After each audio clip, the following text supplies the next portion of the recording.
અમરેલી જિલ્લા તથા બગસરાના આસપાસના સમાચાર જોવા માટે અમારી ચેનલને સબસ્ક્રાઈબ કરો, જેથી તમને નવા સમાચાર જાણવા મળે.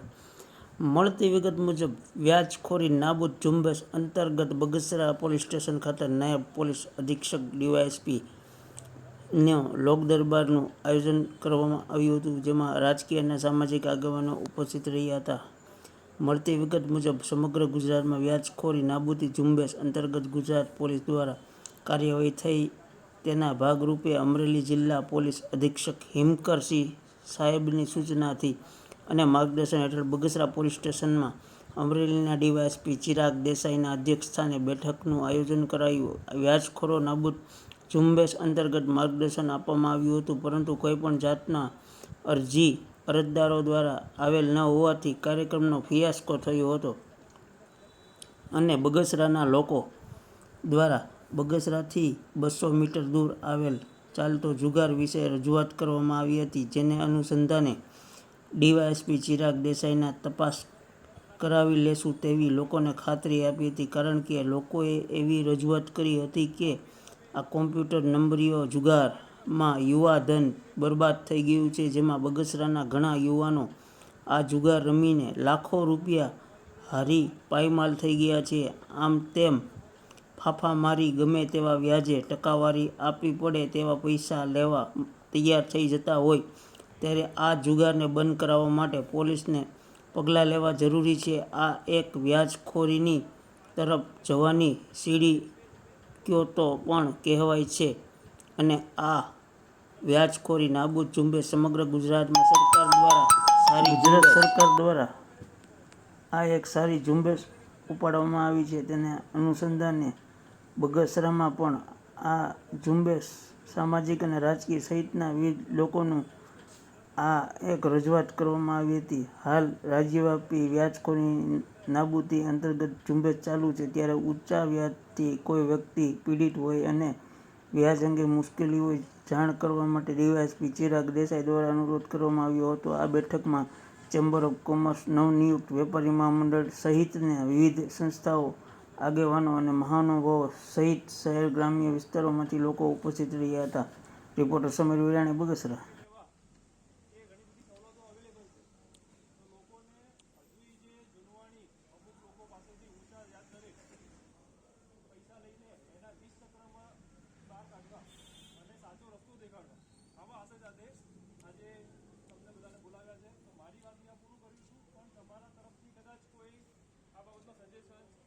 કોઈ આપના તરફથી કોઈ રજૂઆત વ્યાજખોરમાં અથવા લોન સંદર્ભમાં કોઈ હોય તો જણાવી શકો.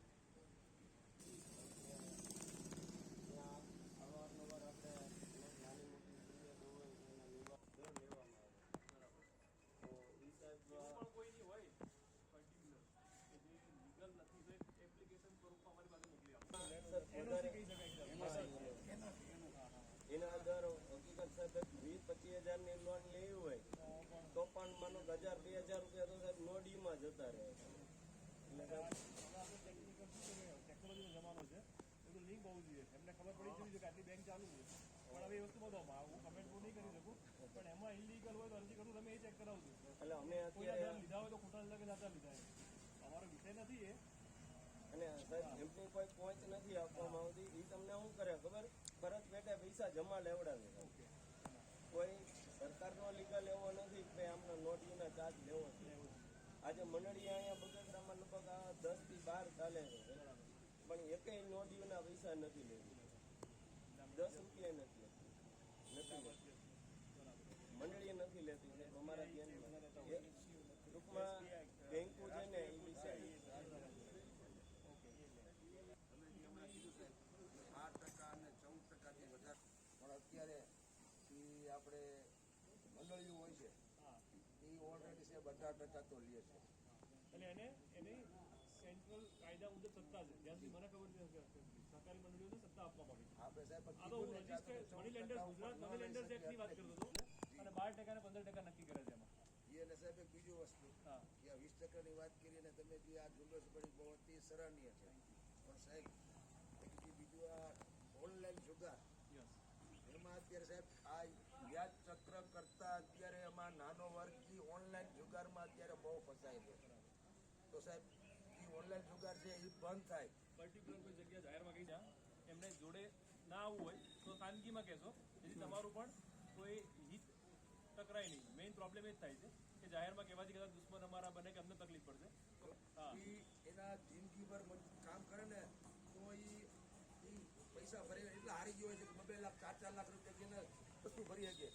એ અત્યારે એટલે એવા ફસાઈ ગયા વ્યાજ ચક્ર વ્યાજમાં કરતા આમાં વધારે ફસાઈ ગયા. એટલે જુગાર તો તમે કોઈ ચેક કરશું ત્યાં ગમશે કે બે ભેગું અમારું તો કામ કરવાની મજા આવશે. હા, એટલે એના માટે ખરેખર પછી આપણે સારી વાતો કરીને છૂટવા પડીએ એના કરતાં બેટર છે કે અમારા સુધી પહોંચાડજો વ્યક્તિઓની કે બધી માહિતી, તો ગમશે. હા, કોઈ જો મળશે અંદર તો એની વિરુદ્ધમાં ટાઈટ એક્શન લઈશું. અને એમાં વ્યાજખોરો પણ સંકળાયેલા છે. પણ એમાં પછી કોઈ ફરિયાદી આવા બસ કામ નથી. પોલીસ તો બધી સત્તા નથી કે હું ભોગ બનનાર છું તો એને કરી શકે. જાહેરવાની છે પણ પહેલા 1930 આખી જે કોલ સેન્ટર છે ઇન્ડિયા લેવલનું ડેવલપ કર્યું છે. એ પૈસા ટ્રાન્સફર થાય એને ફ્રીઝ કરવા માટેની સ્પીડી પ્રોસેસ બનાવી છે. અથવા એ ફોર્સ કોલની વિગત આપશો તો એ આગળ બીજાને ફ્રોડ ના કરી શકે એ અટકાવવા માટેની આ ચેનલ છે. એટલે 1930 પર મીડિયા મિત્રો તો ખાસ તમને ખબર હોય છે કે 1930 પર કોલ કરો અને બધાને સર્ક્યુલેટ કરો 1930. આપણા જે વિભાગીય અધિકારી છે એના દ્વારા એક આજે વ્યાજખોરી જે ઉભી રહી છે એના માટે એક ગુજરાત સરકાર દ્વારા અને ગુજરાત પોલીસ દ્વારા એક કેસ બનાવવામાં આવે છે.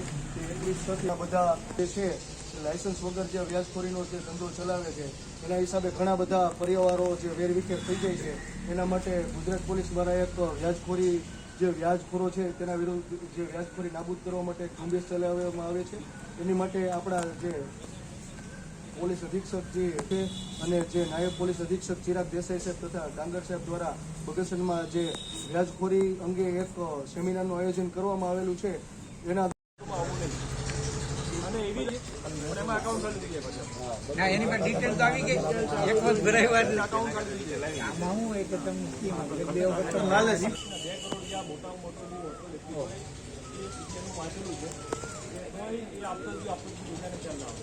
એટલે બહુ હાઈલી ક્વોલિફાઈડ લોકો ભોગ બન્યા છે અને ગામડાના જે અજાણ લોકો એનો ભોગ બન્યા છે. એટલે એની જાગૃતતા એ એનું ફર્સ્ટ ઓબ્લિગેશન છે. શું કહેશો આજે વ્યાજખોરી લગતી શું મિટિંગનું આયોજન હતું બગસરામાં પોલીસ દ્વારા? હાલમાં ગુજરાત પોલીસ દ્વારા જ્યારે વ્યાજખોરો વિરુદ્ધ એક ઝુંબેશ સ્વરૂપે એક ડ્રાઈવનું આયોજન રાખવામાં આવ્યું છે. આ 1 મહિનાની ડ્રાઈવમાં આજે બગસરા પોલીસ સ્ટેશન ખાતે બગસરા પોલીસ સ્ટેશનના તમામ લોકોને આ એક લોકદરબાર રાખી વ્યાજખોરોના ત્રાસથી કોઈ ત્રસ્ત હોય તો તેને હિંમત આપવામાં આવી પોલીસ સમક્ષ આવી એની ફરિયાદ કરી શકે અને કોઈ એવી માનસિક શારીરિક યાતનાનો ભોગ ન બને. તથા આ સાથે જ જે ગુજરાત મની લેન્ડર્સ એક્ટ જે કાયદો ગુજરાત સરકારનો છે તે મુજબ જે લોન કોણ આપી શકે અને કેટલા દરે આપી શકે તેની સમજ બગસરા પોલીસ સ્ટેશનના આમજનોને કરવામાં આવી. અને તમામ લોકોને મીડિયાના માધ્યમથી વિનંતી કરીશ કે આ વ્યાજખોરીના ત્રાસથી કોઈ ભોગ બન્યા હોય તો પોલીસ સમક્ષ આવશો, કાયદેસરની કડક કાર્યવાહી કરવામાં આવશે. અને સાથે જ તમામ લોકોને અપીલ પણ છે કે આવા કોઈ ચુંગાળમાં ન ફસાતા જે પણ અન્ય ગુજરાત મની લેન્ડર્સ એક્ટ મુજબ તેમને બેન્કિંગ માધ્યમો થ્રુ જે હાલ વ્યાજે પૈસા આપવાની જે સવલતો છે તેનો લાભ લેશો એવી વિનંતી. કઈ તારીખમાં? 1 મહિના માટે એટલે કે 26 તારીખથી ચાલુ થઈને આ મહિનાની 26 તારીખ સુધી 1 મહિનો ઝુંબેશ ચાલુ છે. પૂરતું જ નહીં, વ્યાજખોરીના ત્રાસથી ગમે ત્યારે કોઈ પોલીસ સ્ટેશન આવે તો તેની ફરિયાદ નોંધવા માટે પોલીસ બંધાયેલી છે.